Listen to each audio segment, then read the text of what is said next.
মহাপ্রভু মদন টেরে রাধা বল্লভ লালকে প্রতিষ্ঠা করছেন একটা গীত গিয়ে, রাধা বল্লভ বল্লভ হরি হরি। এই গীত আজও পর্যন্ত চলে, রাধা বল্লভ বল্লভ হরি হরি। প্রতিষ্ঠা করছেন, প্রতিষ্ঠার ফর্দ কি এর জন্য জানা লাগবে। বৃন্দাবনের সত্যতা কিচ্ছু না, ফুল জল গঙ্গা জল, ফুল জল গঙ্গা জল, ঠাকুরের ভোগ আর ঠাকুরের নাম কীর্তন, এই দিয়ে ঠাকুরের প্রতিষ্ঠা হচ্ছে। কিন্তু বর্তমানে যদি আপনি কোনো ঠাকুর প্রতিষ্ঠা করতে যান, ওই ফর্দ যে কাগজে লেখা হবে ওই কাগজের ওজন এত যে আপনার হাওয়া টাইট হয়ে যায়। এতগুলো গামছা, এতগুলো ধুতি। এবার মন দিয়ে শোনো, ঠাকুর প্রতিষ্ঠা প্রতিষ্ঠা করার পরে যে গামছা আর যে ধুতিগুলো লেখা হয়, গামছা কার জন্য লেখা হচ্ছে? ঠাকুরের জন্য লেখা হচ্ছে। ধুতি কার জন্য লেখা হচ্ছে? ঠাকুরের জন্যে। শাড়ি কার জন্য লেখা হচ্ছে? ঠাকুরের জন্যে। তাহলে সেগুলো ঠাকুরকে পরানো হয় নাকি প্রতিষ্ঠার পরে? কিছু মানুষ সেগুলো নিয়ে চলে যায়, আর যদিও বা যায়, যারা যারা আপনারা ঠাকুর প্রতিষ্ঠা করেন, আপনারা জিজ্ঞাসা কখনো করেছেন যে ঠাকুরের নামে শাড়ি এনে দিয়েছি, তুমি নিয়ে চলে যাচ্ছ কেন? জিজ্ঞাসা করেন? জিজ্ঞাসা করবেন তো। যদি মনে প্রশ্ন না আসে তাহলে জানবেন কি করে? প্রশ্নবাচক মন হতে হবে। ওরা কাদের দেখে ভয় করে জানেন? ওরা স্পষ্ট বলে দেয় নাস্তিকের সঙ্গে মিশবে না, নাস্তিকের কথা শুনবে না। নাস্তিক কারা? যারা পড়াশুনো করার পরে সত্যটা জেনে গেছে তারা নাস্তিক। এবার আমাদের মিশতে ওদের সঙ্গে মানা করা হয় কেন? কারণ ওরা যদি জানে, ওরা বোঝে যে একজন ভক্ত যদি একদম নাস্তিকের সঙ্গে মিশে যায় তাহলে ও আর ভক্ত থাকবে না, ও সত্যকে খোঁজ করবে। আর জগতের সব মানুষ যদি সত্যকে খোঁজ করে তাহলে আমাদের দোকানদারি আর চলবে না। তোমার ঠাকুর তুমি ছুঁতে পারবে না। তোমার ঠাকুর তার পায়ের ধারে যে ঘট আছে ওই ঘটে তুমি হাত লাগাতে পারবে না। ওই ঘটে জল ফুরিয়ে গেলে জল দেওয়ার জন্য মানুষ আছে, তাকে ডাকতে হবে। ও পণ্ডিতজি, মনে হচ্ছে ঘটের জল শেষ হয়ে গেছে, দেখো না। কেন? তুমি হাত দিলে কারেন্ট মারবে? ঠাকুর তোমার, ঘট তোমার, তুমি একটু জল দিয়ে দাও না, অসুবিধা কি? ডাব শুকিয়ে মোষ থেকে শীষটা পড়ে গেছে, তুমি হাত দিচ্ছ না কেন? বৃহস্পতিবার উনি আসবেন, তারপরে উনি হাত দেবেন, আমি হাত দিতে পারবো কেন? ভাই, তোমার ঠাকুর, তোমার ঘট, উনি আর তিনি কেন হাত দেবে? কখনো দীনকৃষ্ণ ঠাকুরের কথা শুনে হাতটা লাগিয়ে দেখো না, কোনো অসুবিধা হয় কিনা? তোমার ঠাকুর আর কাউকে ডেকে কেন পূজা করাচ্ছ? অনেকে বলে ঠাকুর নাকি সকলার হাতে খায় না। তুই দীক্ষা নিসনি, তোর হাতে ঠাকুর খাবে? তোর গুরুমন্ত্র হয়নি, তোর হাতে ঠাকুর খাবে? আচ্ছা, তোদের তো গুরুমন্ত্র হয়েছে, তোর সঙ্গে 24 ঘন্টা দাঁড়িয়ে থাকবো, দেখি ঠাকুরের খাওয়া।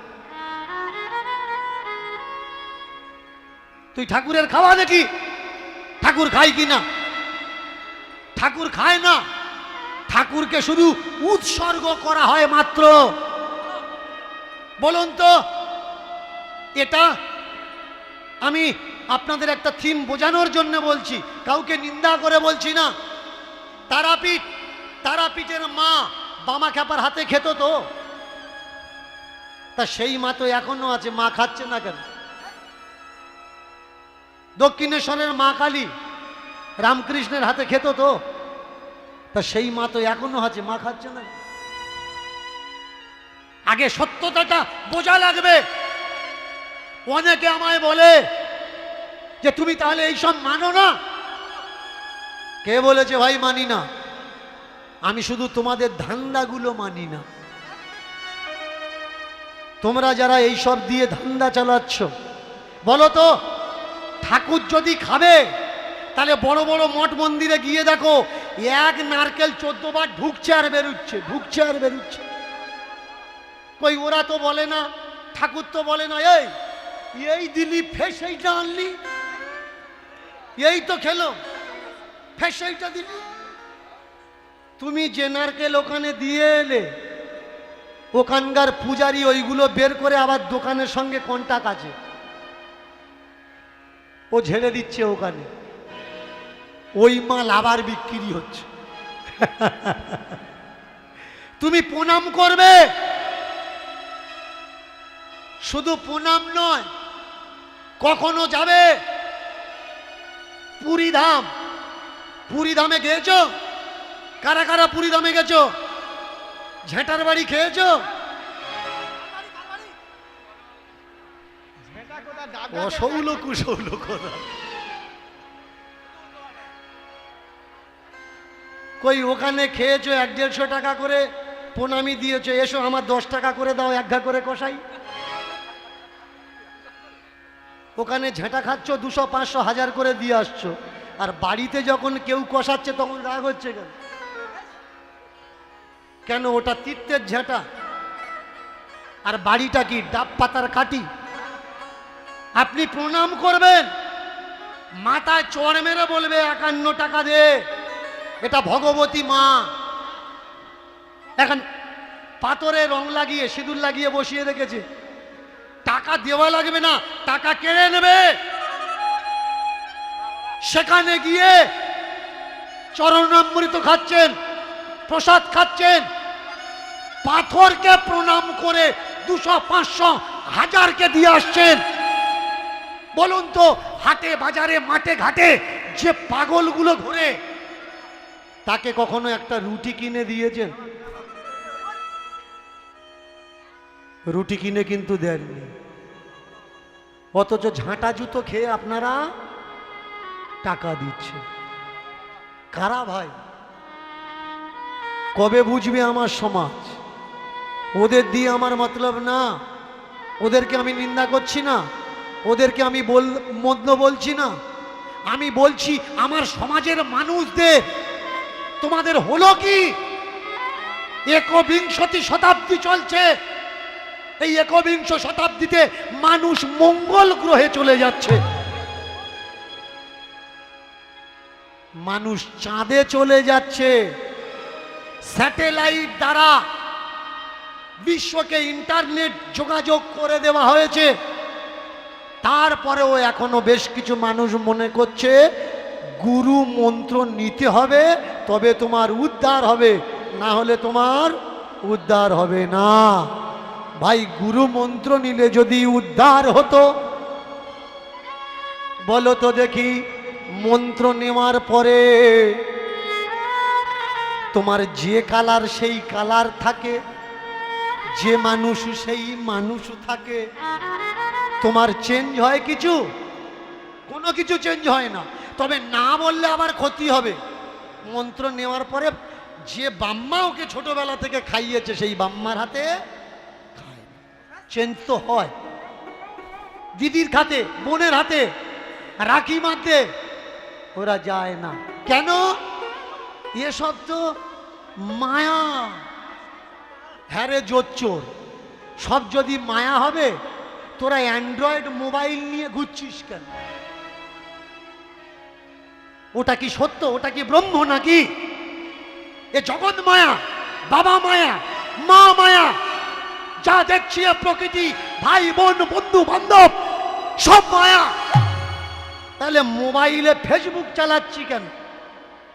এটা কি ব্রহ্ম নাকি? হ্যাঁ, মোবাইলে তোরা হোয়াটসঅ্যাপ চালাচ্ছিস কেন? মোবাইলে তোরা টুইটার চালাচ্ছিস কেন? এমন কোন গুরু দেখাতে পারবেন যে বাড়ি ছেড়ে দিয়েছে অথচ তীর্থে গিয়ে কোনো অট্টালিকার ভেতরে সে নেই?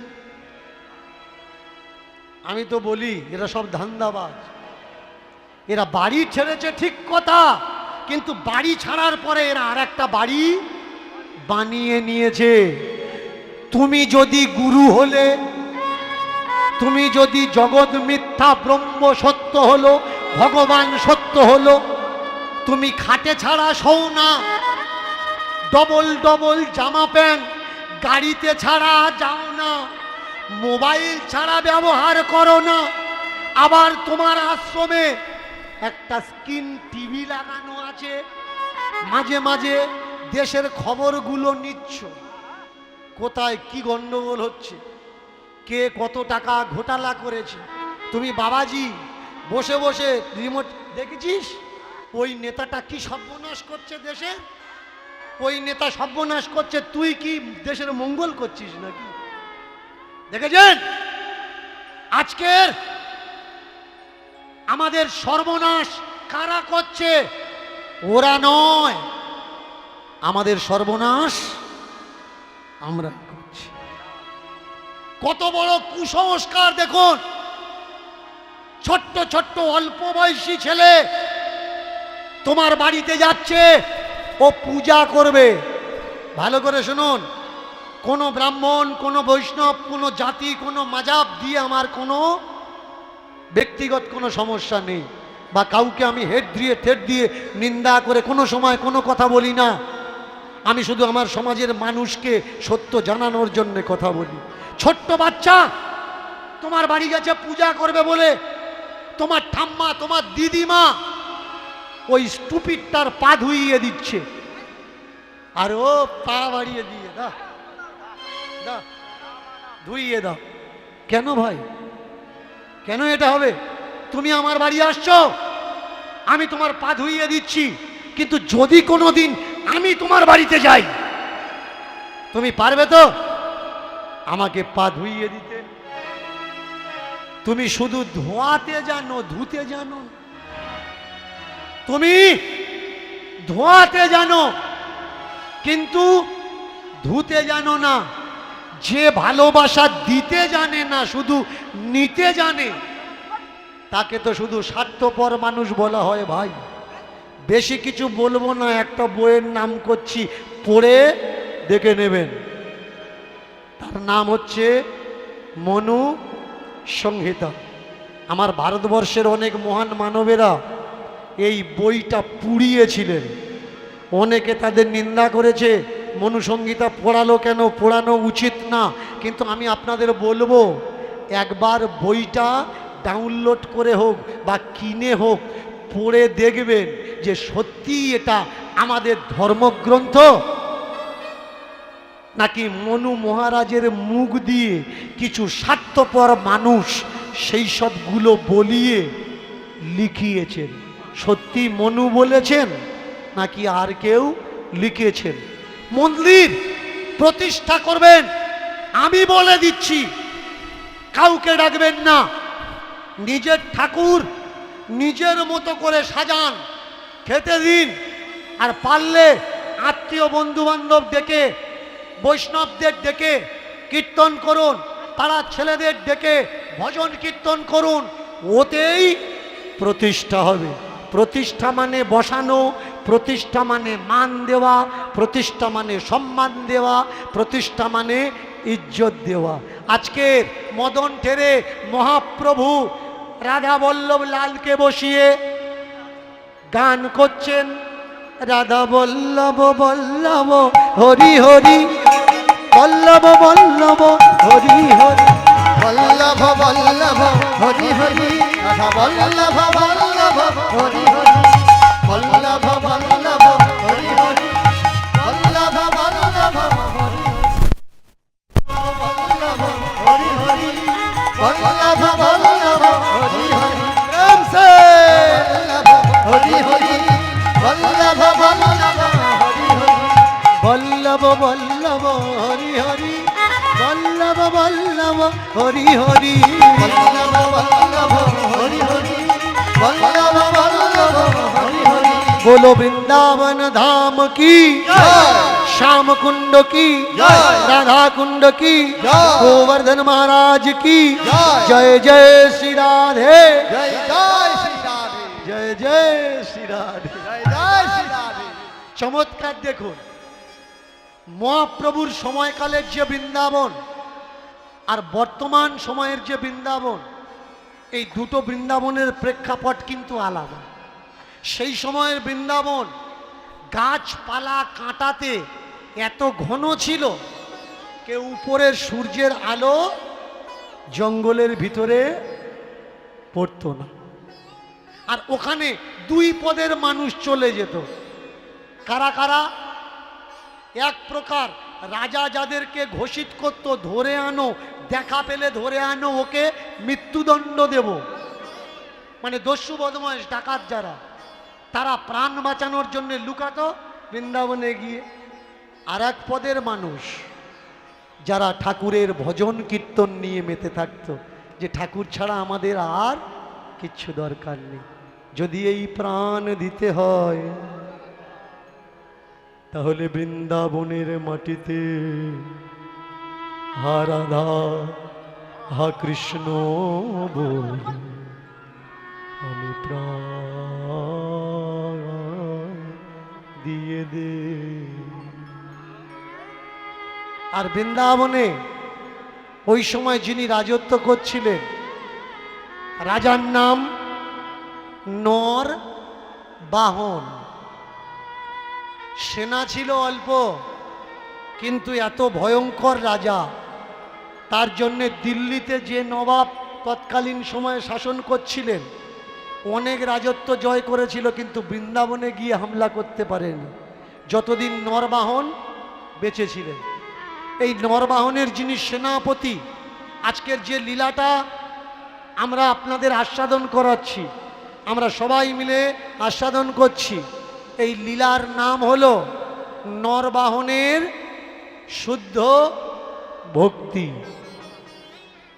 জেনে নিন শুদ্ধ ভক্তি কাকে বলে শুদ্ধ ভক্তির নাম এই নয় যে সকালে উঠেই চান করতে হবে শুদ্ধ ভক্তির নাম এই নয় যে চান করে উঠেই এই করো ওই করো তাই করো এগুলো শুদ্ধ ভক্তি না ভাই শুদ্ধ ভক্তির সংজ্ঞা আমরা এই লীলার মাধ্যমে জানব কাকে বলে শুদ্ধ ভক্তি যখন আমার মহাপ্রভু প্রতিষ্ঠা করছিলেন রাধা বল্লভ লালকে ঠিক সে সময় ছদ্মবেশে নরবাহনের সেনাপতি দাঁড়িয়েছিলেন ওই ভিড়ের মধ্যে যারা সচক্ষে দেখছিল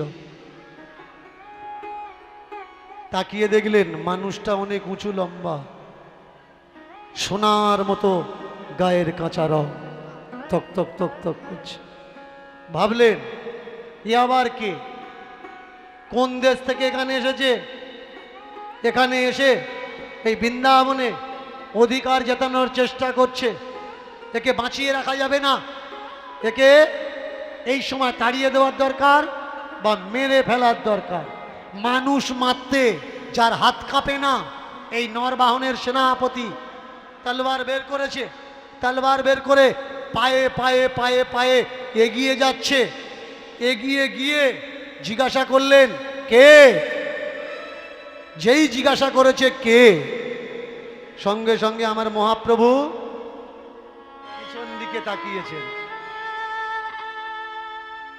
পিছনের দিকে তাকিয়েছে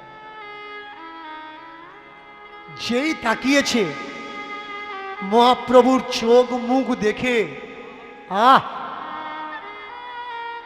ওই হিংস্র মানুষটা একদম শীতল ঠান্ডা হয়ে গেল কোন সময় তরবারিটা ছেড়ে দিয়ে হাঁটু গেড়ে বসে মহাপ্রভুর পায়ে মাথাটা লুটিয়ে দিয়েছে কে কে আপনি পাশ থেকে আওয়াজ এলো, চিনিস না? ইনি তো মহাপ্রভু। মহাপ্রভু কে? এই মহাপ্রভু যাকে দেখা মাত্র মানুষ হিংসা ভুলে যায়। আকাশে বৃষ্টির মেঘটা অনেক দূরে, কিন্তু তার দূর থেকে আসা বাতাসটা লেগে যেমন উত্তপ্ত শরীরটা শীতল হয়ে যায়, তেমনি মহাপ্রভুর বদনচন্দ্র দর্শন করে নরবাহনের সেনাপতির হিংস্র মনটা শীতল হয়ে গেল। নিচু হয়ে দুটো পায়ে হাত লাগিয়ে দিয়েছে। ক্ষমা করো,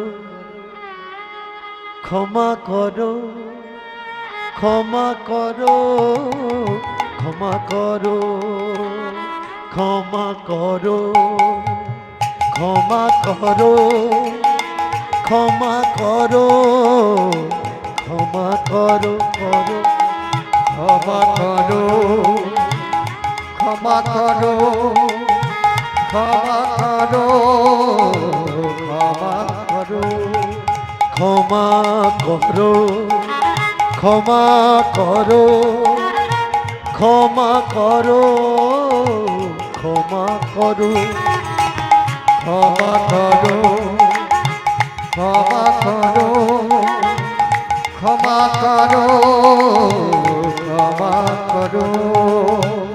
না জেনে তোমার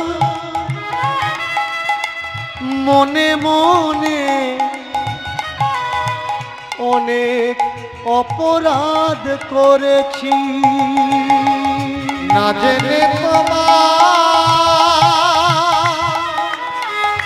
মনে মনে অনেক অপরাধ করেছি। আমি না জেনে তোমার মনে মনে অনেক অপরাধ করেছি। আমি না জেনে তোমার মনে মনে অনেক অপরাধ করেছি। ও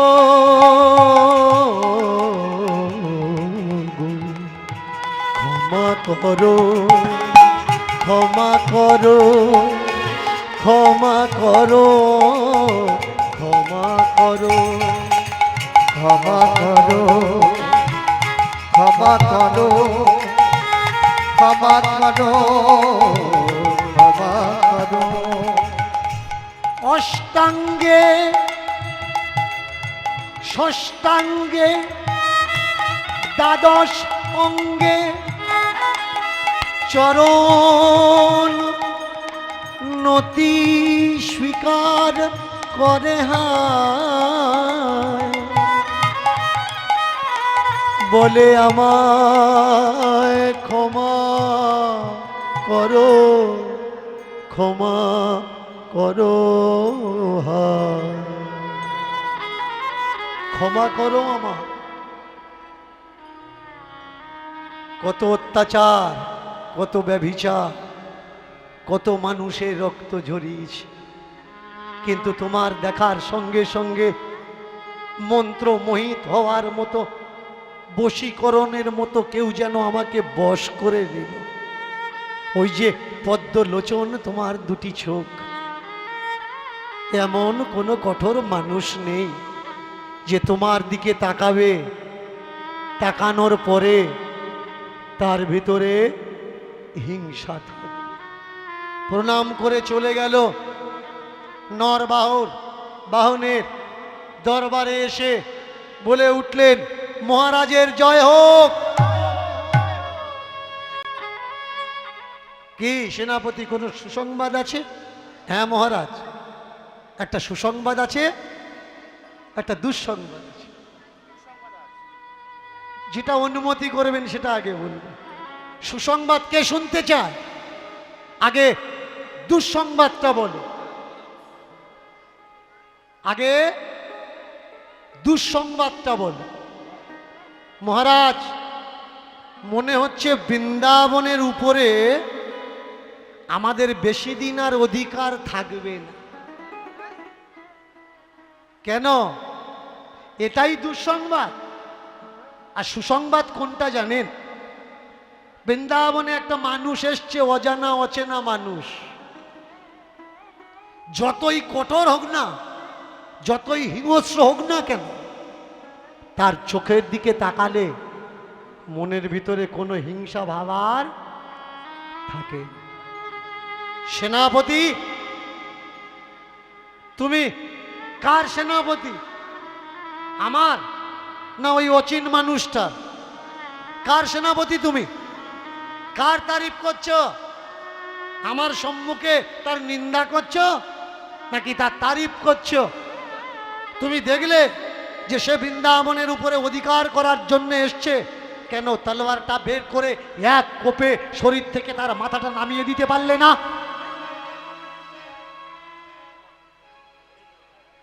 গিয়েছিলাম মাথাটা নামাবো বলে, বাহ, মাথাটা নামাবো বলে গিয়েছিলাম, কিন্তু চমৎকার ওই চোখের দিকে তাকিয়ে আমি আর কিছু করতে পারলাম।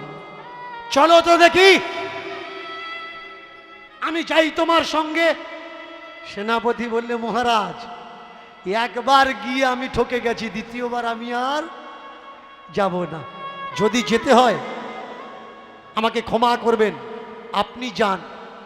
আর দেখবেন যেন ওই মানুষটার চোখের দিকে আপনি তাকাবেন। আহা, চলেছে রাজা নরবাহন সেনা সাথী সঙ্গে এ করে, আর ওদিকে মহাপ্রভু ভজনরত ঠাকুরের সামনে বসে, ঠাকুরের দিকে মুখ করে, ভক্তদের দিকে পিছন করে ঠাকুরজির মাহাত্ম্য তত্ত্ব কথা তিনি আস্বাদন করাচ্ছেন। এবার তরিত গরিত করে বনবাহন চলে, ধরিত ধরিত করে নরবাহন চলে, এবার তরিত ঘরিত করে নরবাহন, ধরিত ধরিত করে নরবাহন চলে। দেখো কেমন ভাবে চলেছে, দেখো কেমন ভাবে চলেছে, কেমন ভাবে চলেছে, কেমন ভাবে চলেছে, রাজসেনা সঙ্গে নিয়ে কেমন ভাবে চলেছে, রাজসেনা সঙ্গে নিয়ে কেমন ভাবে চলেছে, রাজসেনা সঙ্গে নিয়ে কেমন ভাবে চলেছে, রাজসেনা সঙ্গে নিয়ে কেমন ভাবে চলেছে, তরিত ঘরিত করে কেমন ভাবে চলেছে, ধরিত ধরিত করে কেমন ভাবে চলেছে। ওদিকে মহাপ্রভু মদন ঠেরে বসে রাধা বল্লভ লালের প্রতিষ্ঠার পিয়াসে, রাধা বল্লভ লালের প্রতিষ্ঠা পিয়াসে, রাধা বল্লভ লালের প্রতিষ্ঠা পিয়াসে, দেখো রাধা বল্লভ লালের প্রতিষ্ঠা পিয়াসে, রাধা বল্লভ লালের প্রতিষ্ঠা পিয়াসে, কেমন ভাবে সাজালো, কেমন ভাবে সাজালো, কেমন ভাবে সাজালো, কেমন ভাবে সাজালো, ফুল আদি চন্দন দিয়ে কেমন ভাবে সাজালো, ফুল আদি চন্দন দিয়ে কেমন ভাবে সাজালো, ভক্তগণের সম্মুখে কেমন ভাবে সাজালো, ভক্তগণের সম্মুখে কেমন ভাবে সাজালো। শুনো শুনো ভক্তগণ, শুনো দিয়া মন, শুনো শুনো ভক্তগণ, শুনো দিয়া মন, আহা শুনো শুনো ভক্তগণ, শুনো দিয়া মন, শুনো শুনো ভক্তগণ, শুনো দিয়া মন, যতন করিয়া আরেখো রাধা বল্লভের স্বরূপমা।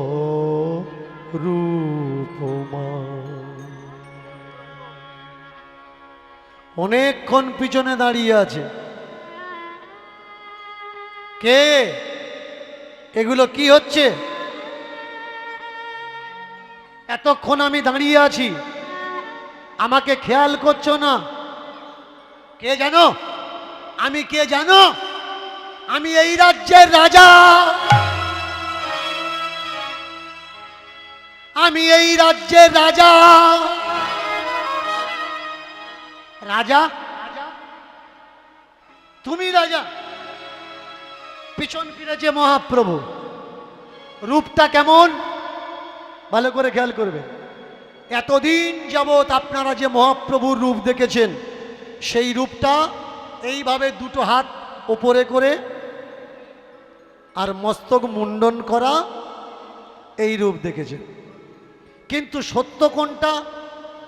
মহাপ্রভু সন্ন্যাস নেওয়ার পরে কয়েক বছরের মধ্যে তার মাথায় বড় বড় জটা হয়ে যায়, দাড়ি গোঁফ এসে যায়। কিন্তু এই রূপকে কেউ কখনো ভক্তের সামনে আনে। প্রমাণ পাবেন কোন গ্রন্থ থেকে? যিনি অদ্বৈত আচার্যের শিষ্য, যিনি নিমায়ের বাড়ির চাকর, নিমায়ের বাড়ির কাজের লোক ছিলেন যিনি, তার নাম ঈশান নাগর। এই ঈশান নাগরের লেখা গ্রন্থ থেকে মহাপ্রভুর অনেক সত্য আপনারা পেয়ে যাবেন। এর জন্যে পড়ার দরকার। অনেকে বলেন যে বাবা আমরা তো বই খুঁজি কিন্তু পাই না, অনেকে বলে কেনার মতো পয়সা নেই। আমি তাদেরকে বলি যে ইন্টারনেটে উপলব্ধ আছে। অনেকে বলে বাবা আমরা খুঁজি আমরা পাই না। ইউটিউবে একটা চ্যানেল আছে DK ঠাকুর নাম করে, এই চ্যানেলে আপনারা যাবেন, যাওয়ার পরে বহু গ্রন্থের রেফারেন্স সহ সেখানে PDF ফাইল দেওয়া আছে। প্রয়োজন হলে এখান থেকে ডাউনলোড করে আপনারা বই পড়তে পারেন। কোথাও ছোটার দরকার নেই, বাড়িতে বসে জেনে যান। চমৎকার দেখুন, মহাপ্রভুর মাথায় বড় বড় জট, গোপদাড়ি হয়ে গেছে। পেছন ফিরে তাকিয়েছেন, এই সম্বোধনটা কি? তুই, আপনি, তুমি, তুই। নিচে নেমে আসলো সম্বোধন। যে মহাপ্রভু কাউকে অসম্মান করে কথা বলতেন না, সেই মহাপ্রভু বলে উঠলেন, তুই কে? বৃন্দাবনের রাজা তুই না? চেয়ে দেখ, সম্মুখে যে বসে আছে এই রাধা বল্লভ লাল, ইনি হচ্ছেন বৃন্দাবনের আসল রাজা। আমরা আজ আছি কাল নেই। ইনি ছিল, ইনি আছে, ইনি থাকবে। তুই আমি তো নস্যার, চোখ বন্ধ করলে সব অন্ধকার। যেই হুঙ্কার ছেড়ে কথাগুলো বলেছে ওই হিংস্র রাজা, শিরায় শিরায় শীতলতা বয়ে যাচ্ছে, শরীরটা থরথর থরথর থরথর করে কেঁপে উঠেছে। অমন হিংস্র রাজা হাঁটু গেড়ে বসে করজোড় করে